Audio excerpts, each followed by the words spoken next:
नमस्कार, स्वागत है आपका आर्या न्यूज में। मैं हूं आपके साथ सुमन पाल। देश में आज के दिन यानी 26 नवंबर को संविधान दिवस के तौर पर मनाया जाता है।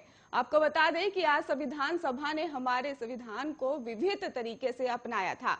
हालांकि इसे लागू 1950 26 जनवरी को किया गया था। बता दें कि इस दिन को राष्ट्रीय कानून दिवस के तौर पर भी देखा जाता है। भारतीय संविधान की खासियत यह है कि यह विश्व का सबसे लंबा लिखित संविधान है।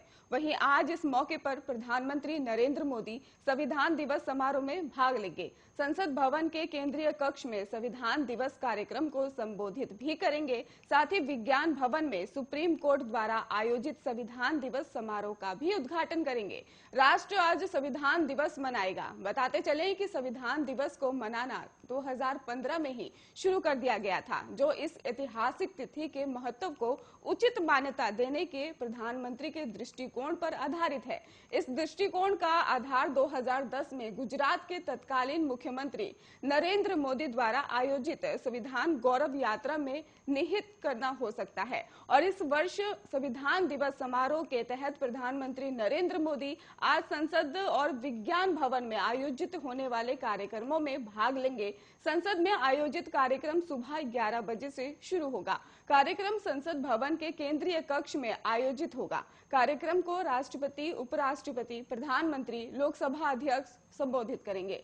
और आपको ये भी बता दें कि वो अपने भाषण के बाद ही राष्ट्रपति संविधान की प्रस्तावना को पढ़ेंगे और इसके साथ ही जिसका लाइव प्रसारण भी किया जाएगा।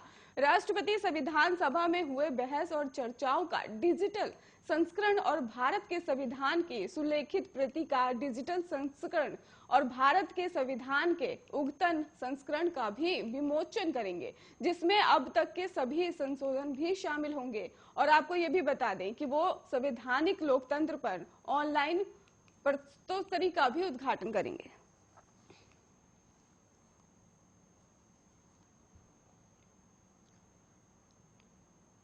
एक तरफ जहां देश में कोरोना संक्रमण की रफ्तार कम हुई है, वहीं दूसरी तरफ दक्षिण अफ्रीका में कोरोना वायरस का एक और वेरिएंट पाया गया है। इस वेरिएंट के सामने आने के बाद से ही दक्षिण अफ्रीका की सरकार निजी लैबोरेटरीज के साथ ही मिलकर बड़े पैमाने पर इस वेरिएंट से संक्रमित लोगों को खोजबीन कर रही है। वहीं अधिकारियों ने गुरुवार को बताया है कि WHO दक्षिण अफ्रीका में पाए गए एक नए कोविड-19 संक्रमण को लेकर भी चर्चाओं के बीच विशेष बैठक करेगी।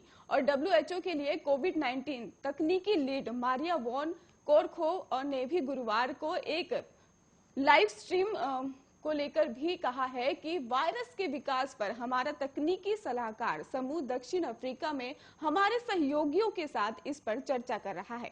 उन्होंने कहा कि कल हम वायरस के इस नए वेरिएंट को देखते हुए बैठक कर रहे हैं और उन्होंने ये भी कहा कि हम इस पर चर्चा करने के लिए एक विशेष बैठक बुला रहे हैं।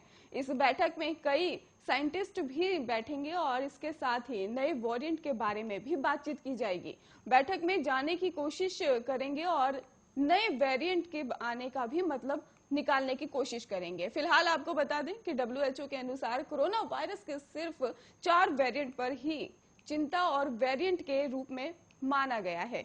ये आपको बता दें कि इसको लेकर भी चर्चाएं हो रही थी। WHO ने यह भी साफ कहा था कि वेरिएंट को लेकर कई ज्यादा चर्चाएं की गई हैं और बैठक भी होने वाली।